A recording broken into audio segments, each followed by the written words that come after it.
వీడియోల కోసం మా అమరావతి గళం ఛానల్ని సబ్స్క్రైబ్ చేసుకొని బెల్ ఐకాన్ నొక్కండి. చెప్పండి, యాత్రలో పాల్పంచుకున్నారు, ఏం చెప్తారు? చాలా బాగా జరిగిందండి.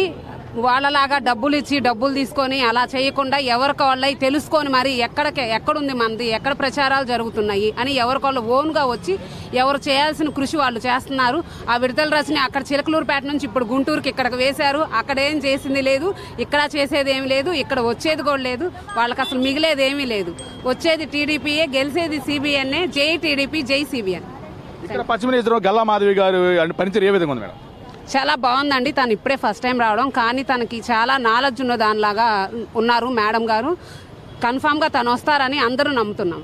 Thank you madam. ఈ రోజున ఎన్డీఏ ప్రభుత్వం అధికారం రావాలని కాంక్షిస్తూ కూడా పశ్చిమ నియోజకవర్గంలో ఒక ర్యాలీ నిర్వహించారు. ఆ ర్యాలీలో మీరు కూడా భాగస్వాములారు, ఏం చెప్తారు మేడం? అవును, చాలా ఆనందంగా ఉంది. మేము ప్రజల్లో చైతన్యం తీసుకురావడం కోసం ఈ ర్యాలీ నిర్వహించాము.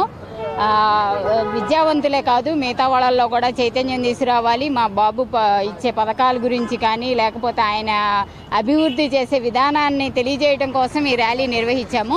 ఈ ర్యాలీ వల్ల జనాల్లో కొంతవరకు మార్పు వస్తుందని, చైతన్యపడతారని జనము అని అనుకుంటున్నాం మేము. ఇక్కడ పశ్చిమ నియోజకవర్గంలో ఎట్లా ఉంటుంది అంటారు మేడం రాబో రోజుల్లో పరిస్థితులు?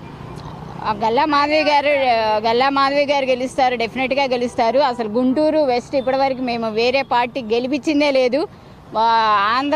సమైక్య ఆంధ్ర నుంచి విడిపోయి వచ్చిన విభజిత ఆంధ్రప్రదేశ్లో 2 సార్లు కూడా తెలుగుదేశం జెండా ఎగరవేశాం. ఇది ముచ్చటగా 3వసారి తెలుగుదేశం జెండా ఎగురుతుంది.